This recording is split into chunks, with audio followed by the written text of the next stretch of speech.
Hello seven standard. आज हम इस वीडियो में English grammar chapter 7 non finite verb को लेके डिस्कस करेंगे। अच्छा, इसमें देखिए कई सारे एग्जांपल्स हैं, आपके पास 3 एग्जांपल है। I go to a school every day, he goes to a school every day और they go to school every day. यहाँ पे देखिए गो जो है एक वर्ब है और वो किस तरीके से चेंज होते हुए जा रहा है। तो in the above sentence we have go change to, कभी एक जगह पे वो गोज हुआ है according to the number of people doing the action. अच्छा, in the above sentences the verb go also change according to the person. अच्छा, इन तीनों सेंटेंसों में हमने देखा आई के साथ गो वर्ब का यूज़ हुआ, दे के साथ भी गो होता है लेकिन ही के साथ हुआ है गोज। तो सेंटेंसेस में जो verb according to the person, यानी कि सेंटेंसेस में सब्जेक्ट के तौर पे जो नाउन या प्रोनाउन हम यूज़ करते हैं, नाउन की चाहे नंबर्स हो चाहे प्रोनाउन के पर्सन्स होते हैं, उसके अकॉर्डिंग यहाँ पे वर्ब चेंज हो रहा है। जैसे ही के साथ यहाँ पे गोज वर्ब का यूज़ हुआ है। नीचे और कुछ सेंटेंसेस देखिए, I go to school every day, मैं रोज़ स्कूल जाता हूँ। नेक्स्ट में देखिए I am going to school now, अब मैं स्कूल जा रही हूँ। सी में देखिए I went to school yesterday, मैं कल स्कूल गया था। और नेक्स्ट में है I was going to school last morning, गया हुआ था। तो इन सेंटेंसेस में, in the sentences the verb is go which change it's form, यहाँ पे गो वर्ब का फॉर्म चेंज हो रहा है। बी में हमने देखा एम गोइंग हुआ, सी में वेंट हुआ और डी में was going according to the time of action. तो इसे हम लोग क्या कहते हैं, a finite verb. Finite verb sentence का वो वर्ब होते हैं जो वर्ब के एक्शन के अकॉर्डिंग, मतलब सेंटेंस के एक्शन के अकॉर्डिंग, सेंटेंसेस में यूज हुए नाउन या प्रोनाउन के नंबर्स या उनके पर्सन के अकॉर्डिंग चेंज होता है, उसे कहा जाता है finite verb. Non finite verb वो वर्ब होते हैं which do not change their form according to the tense और the number of people doing the action और the pronoun used as the subject. और इनफिनाइट वर्ब उनका बिल्कुल opposite होता है। इनफिनाइट वर्ब सेंटेंस में यूज़ करने वाले वो वर्ब होते हैं जो सेंटेंस के एक्शन के अकॉर्डिंग या नंबर ऑफ पर्सन के अकॉर्डिंग या फिर जो मतलब पर्सन के अकॉर्डिंग जिसके अंदर कोई भी चेंजेस नहीं आता है, उसे कहा जाता है नॉन फिनाइट वर्ब। जैसे I like painting, he she likes painting, they like painting. तो यहाँ पे देखिए वर्ब पेंटिंग का कोई भी चेंजेस नहीं हो रहा है, चाहे वो एक्शन वाइज हो, चाहे वो पर्सन वाइज हो, चाहे वो नंबर वाइज हो। तो यहाँ पे हम पेंटिंग को कहेंगे नॉन फिनाइट वर्ब। ए में है, एक्सरसाइज ए में आपको पॉइंट आउट करना है कौन सा फिनाइट और कौन सा नॉन फिनाइट वर्ब है। अब हम डिस्कस करेंगे नॉन फिनाइट वर्ब कितने काइंड्स, मतलब how many types of non finite verb. Non finite verb 3 तरीके के होते हैं। एक तो होता है आपका द जेरान, उसके बाद द पार्टिसिपल और उसके बाद होते हैं आपके द इन्फिनिटिव। तो जेरान वर्ब वो होते हैं जिस वर्ब के साथ आईएनजी प्लस होता है। पार्टिसिपल में भी, प्रेजेंट पार्टिसिपल में वर्ब के साथ आईएनजी लगते हैं और पास्ट पार्टिसिपल में डी और ईडी। और द जेरान और द प्रेजेंट पार्टिसिपल दोनों, मतलब प्रेजेंट पार्टिसिपल दोनों वर्ब में ही ना वर्ब के साथ आईएनजी जुड़ते हैं, from but their functions are different होते हैं। जेरान जो होता है ये सेंटेंसेस में जेरान का यूज़ होता है पार्टिशियली नाउन या पार्टिशियली वर्ब को इंडिकेट करने के लिए, और पार्टिसिपल का इस्तेमाल होता है सेंटेंस में वर्ब के तौर पे, या मैक्सिमम केसेस में पार्टिसिपल जो है सेंटेंस में एडजेक्टिव के तौर यूज़ होता है। और नॉन फिनाइट, अच्छा फिर और तीसरी पॉइंट में मैंने बोला था द इन्फिनाइट वर्ब के साथ हमेशा जो है टू, वर्ब के साथ टू लगता है मैक्सिमम केसेस में। तो अब हम सबसे पहले डिस्कस करेंगे द इन्फिनिटिव वर्ब को लेके। The infinitive is refer to as the to verb. यहाँ पे वर्ब के साथ टू प्लस करके, मतलब टू जोड़ने से वो वर्ब जो है इन्फिनिटिव में कन्वर्ट होता है। जैसे देखिए she came here to discuss the lesson हो गया, he wanted to paint her portrait. यहाँ पे टू पेंट, टू डिस्कस, इनको हम लोग क्या कहेंगे, टू इन्फिनिटिव।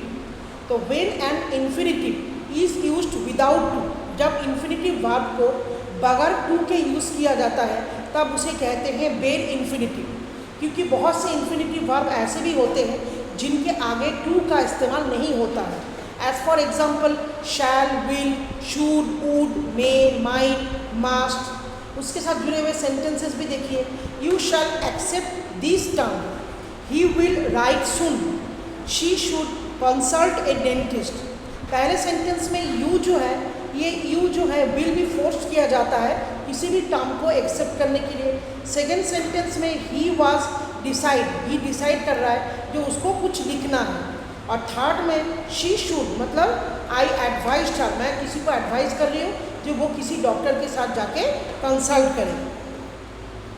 नेक्स्ट पेज में देखिए we use the infinitive verb. हम लोग और भी बहुत सारे इन्फिनिटिव वर्ब के इस्तेमाल करते हैं जिनके साथ टू का यूज़ नहीं होता है, जैसे let, bid, dare, need and after the following, जैसे let me try this recipe, let, made, bid, bade, touch, bear, need, ये सब जो वर्ब होते हैं ये भी इन्फिनिटिव वर्ब है बट विदाउट टू।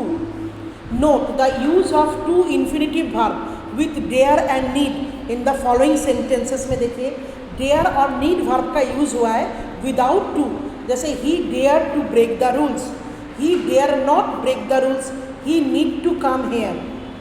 तो it should be clear that we retain to in affirmative sentences but drop to in the negative sentences.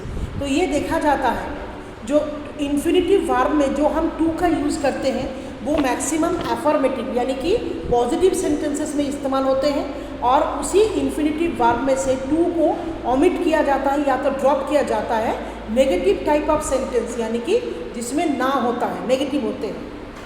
She had better return my golf set in time, देखो I would rather finish the project by noon. तो to before the infinitive, बहुत से verb ऐसे भी होते हैं to before the infinitive is omitted, मतलब उनके पहले टू का यूज़ नहीं किया जैसे दैन, बट, ठीक है। नेक्स्ट सेंटेंस में देखिए she can better dance than sing. अच्छा नीचे एक्सरसाइज में है, आपको सेंटेंस को पढ़ना है और आपको इन्फिनिटिव फॉर्म वर्ब के उसमें से आपको फिलअप्स करना है। अच्छा नेक्स्ट देखिए लुक द यूज़ ऑफ, इसमें हम डिस्कस करेंगे look at the use of infinitive. यहाँ पे सेंटेंस में देखिए इन्फिनिटिव वर्ब का इस्तेमाल किया गया है। To drink impure water is harmful, impure water पीना हार्मफुल होता है। To waste time watching television all though the day is not good, पूरे दिन भर टीवी देख के टाइम निकलना अच्छी बात नहीं होता, इट इज़ नॉट गुड। तो इन द अबव सेंटेंस में जो है ना ये इसमें टू इन्फिनिटिव वर्ब का यूज़ हुआ है, लेकिन इन सेंटेंसों में काफ़ी सारे ग्रामेटिकल मिस्टेक्स होते हैं। अच्छा इनको सुधार कर हम लोग कैसे लिख सकते हैं, जैसे it is harmful to drink impure water, उसी सेम सेंटेंस को हम लिख रहे हैं it is harmful to drink impure water. It is not good to waste, time का वेस्ट नहीं करना चाहिए। इट इज़ वेरी, अच्छा it is unhealthy to eat, junk food का खाना अनहेल्दी होता है। इस तरीके से डी और ई में भी दो एक्सरसाइज है। उसके बाद हम आ जाएंगे using the infinitive with the adverb close, adverb का इस्तेमाल करके एडवर्ब टू। बहुत से सेंटेंस में हम लोग डबल टू और टू इन दोनों को लगा के दो सेंटेंस को एक साथ जुड़ सकते हैं। जैसे एग्जाम्पल में है देखिए पहला ए में the girl was very frighted, बहुत बुरी तरह से डर गया था। She could not sleep along at night, इसी सेंटेंस को हम लोग डबल टू और टू को यूज़ करके कैसे जोड़ेंगे, the girl was too frighted, मतलब वो छोटी सी द लिटिल गर्ल, छोटी सी लड़की इतनी डर गई थी, little too frighted to sleep along at night, रात को अकेले सो नहीं पा रहे थे। अच्छा नेक्स्ट देखिए use of infinitive to make sentence compact. हम लोग और भी सेंटेंसेस को जोड़ने के लिए, कंबाइन करने के लिए भी इन्फिनिटिव वर्ब का कैसे इस्तेमाल करते हैं। Vinita is the best person who can bake the cake, इसी सेंटेंस को हम जोड़ रहे हैं। देखिए Vinita is the best person to bake the cake. Next में देखिए Punit hopes that he will come clear the first round of the singing competition, इसी सेंटेंस को जोड़ा जा रहा है। Punita hopes, Punit hopes to clear the, यहाँ पे टू क्लियर लगा के हमने सेंटेंसों को जोड़ा है। नीचे देखिए रीराइट द, इस तरह के कई सारे सेंटेंसेस हैं। After replacing the both printed in bold with infinitive verb को हटा के आपको सेंटेंसेस को जोड़ना है।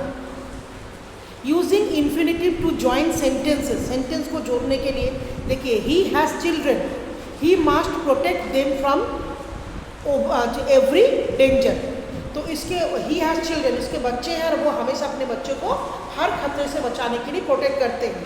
तो इन दोनों सेंटेंसेस को जोड़ा जा रहा है। He has children to protect from every danger. तो उसके ही हैज़ चिल्ड्रन, उसके बच्चे हैं किस लिए? To protect from every danger, हर खतरे से बचाने के लिए। तो नेक्स्ट सेंटेंस में पहुंचेंगे हम लोग। इसमें एज में देखिए आप, उसमें भी आपको इन्फिनिट लगा के सेंटेंसेस को जोड़ना है। अब हम डिस्कस करेंगे जेरांड को लेके। जेरांड आर आईएनजी फॉर्म ऑफ, ये वर्ब का आईएनजी फॉर्म होता है, क्योंकि जेरांड के साथ हमेशा जेरांड वाले वर्ब के साथ आईएनजी जुड़ते हैं। और ये सेंटेंसेस में हमें ध्यान रखना है, कभी कभी ये नाउन की तरह इस्तेमाल होता है और कभी कभी ये वर्ब की तरह। जैसे यहाँ पे पहला सेंटेंस में देखिए, jogging is good for physical fitness. यहाँ पे jogging is used as a noun. Singing is her hobby, गाना गाना उसकी हॉबी है। तो यहाँ पर भी सिंगिंग वर्ड जो भी है वो एक वर्ब की तरह इस्तेमाल हुआ है। देखिए, the word singing is form from the verb sing. और यहाँ पे jogging is form by the verb by adding ING. अच्छा हाँ, जॉगिंग जो है यहाँ पर, ये जॉगिंग जो है ये वर्ब की तरह इस्तेमाल हो रहा है। तो a verb that perform the work of a noun, जब किसी सेंटेंस में कोई वर्ब एक नाउन की तरह किसी काम को परफॉर्म करते हैं तब भी उसे जेरांड कहा जाता है। जैसे आई लाइक सिंगिंग, मुझे गाना गाना पसंद है। ही लाइक सिंगिंग, तो यहाँ पे singing is a gerund. It is a non finite verb because it does not change, क्योंकि ये यहाँ पे देखिए तीनों सेंटेंसेस में सिंगिंग वर्ब का कोई चेंज नहीं हुआ, तो इसे हम लोग क्या कहेंगे? नॉन फिनाइट वर्ब होता है। और सिंगिंग भी जेरांड है क्योंकि इसके साथ आईएनजी प्लस हो रहा है। It is a non finite verb है because it does not change according to the, ना तो ये टेंस के अकॉर्डिंग, ना तो नंबर, ना तो पर्सन के अकॉर्डिंग, इसके अंदर कोई भी चेंजेस नहीं है। तो a gerund is a verbal noun होता है। अच्छा, since a gerund function as a noun की तरह भी काम करते हैं। जब सेंटेंस में some, many, being, the dancing was अच्छा exceptionally good, her graceful dancing, hunting animals. अच्छा, नेक्स्ट पेज में हम देखेंगे, डिस्कस करेंगे इसको लेके, पार्टिसिपल को लेके डिस्कस करेंगे। देखिए, dancing doll are sold here, यहाँ पे डांस करने वाले पुतला बिक रहा है। The word dancing is form from the verb dancing by adding ING, but it is also describing the noun model dolls. यहाँ पे जो सेंटेंसेस में नाउन है ना, it is a doll, doll is a noun. कैसा doll है उसको describe किया जा रहा है, डांसिंग डॉल है। तो दे बॉट बेकिंग ट्रेज। अच्छा, the word baking is form from the verb bake से आया हुआ है बेकिंग, बट बेकिंग जो है यहाँ पे डिस्क्राइब कर रहा है ट्रे नाउन को। तो यहाँ पे पार्टिसिपल वो वर्ड होता है, मैक्सिमम टू मैक्सिमम केसेस में सेंटेंस में पार्टिसिपल का इस्तेमाल होता है डिस्क्राइबिंग द नाउन। इस वर्ब के साथ भी, ये भी नॉन फिनाइट वर्ब होते हैं, इसके साथ आईएनजी प्लस होता है और ये किसी भी सेंटेंसेस के नाउन को डिस्क्राइब करते हैं। A verb that functions as an adjective is called a participle. तो we say that a participle is a verbal adjective. नीचे देखिए काइंड्स ऑफ पार्टिसिपल कितने तरीके के होते हैं। प्रेजेंट पार्टिसिपल के साथ हमेशा, अच्छा, कुछ पार्टिसिपल ऐसे होते हैं जिनके साथ आईएनजी प्लस होता है, किसी के साथ ईडी और किसी के साथ ईएन होता है। जैसे एग्जाम्पल में द वुंडेड सोल्जर, यहाँ पे सोल्जर इज ए नाउन है, जख्मी सोल्जर यानी कि wounded is a non finite participle है ये। The painted shop, the present participle जब होते हैं तब वर्ब के साथ आईएनजी प्लस होता है। तो present participle is formed by adding ING to the form of the verb. The present participle describe कर रहा है किसी इनकम्प्लीट एक्शन को। The dancing doll, the present participle active in form. और पास्ट पार्टिसिपल के साथ वर्ब के साथ हमेशा ईडी, डी, टी, ईएन और एन जुड़ते हैं। The past participle denote an action complete. Present participle sentence को कंप्लीट सेंस नहीं प्रकट करता है, बट नॉन पार्टिसिपल जो होते हैं ना, पास्ट पार्टिसिपल, उससे हमें टोटल जो है कंप्लीट सेंस पता चलता है। द वुंडेड सोल्जर मतलब जख्मी सेना। The painted shop. तो यहाँ पे प्रेजेंट पार्टिसिपल और पास्ट पार्टिसिपल में फ़र्क क्या होता है? प्रेजेंट पार्टिसिपल वर्ब के साथ आईएनजी, पास्ट पार्टिसिपल वर्ब का पास्ट फॉर्म होते हैं। अच्छा, प्रेजेंट पार्टिसिपल डिस्क्राइब करता है इनकम्प्लीट एक्शंस को और पास्ट पार्टिसिपल जो है वो डिस्क्राइब करता है कंप्लीट एक्शंस को। अच्छा, नेक्स्ट देखेंगे joining sentence by using participle. जोड़ के पार्टिसिपल का इस्तेमाल करके हम सेंटेंसेस को कैसे जोड़ सकते हैं। देखिए, वी ज्वाइनिंग, जैसे the man saw a car, the car was moving at great speed में चल रहा था, तो उस इंसान ने एक मूविंग चलती हुई कार को देखा था ग्रेट स्पीड में। तो a man saw a car moving at great speed. I meet some girls they were playing in the park. तो यहाँ पे I meet some girl they are playing in the girls, तो या तो वो लोग खेल रहे थे। द प्रोनाउंस इसमें देखिए कई तरह के सेंटेंसेस हैं। They refer to the girl, तो आई मीट सम गर्ल, मैं कुछ लड़की से मिली हुई थी जो लोग क्या कर रहे थे, प्लेइंग इन द पार्क। इस तरह से के में भी है कंप्लीट सेंटेंस को आपको यूजिंग पार्टिसिपल से जोड़ना है। इस अब जो है एग्जाम्पल्स तो आपको मैंने क्लियर कर ही दिया बेटा, और काफ़ी इसके साथ जुड़े हुए एक्सरसाइज है। नेक्स्ट पेज में भी वही है, अंडरलाइन करना है आपको पार्टिसिपल और जेरंड को। लुक एट द सेंटेंस में कौन सा ग्रामेटिकल सही है कौन सा गलत है वो मार्क करना है। तो मैं आशा करूँगी बच्चे इसके साथ जो है ये चैप्टर्स आप लोग अच्छी तरह से इस वीडियोज़ में समझ गए होंगे। Thank you students.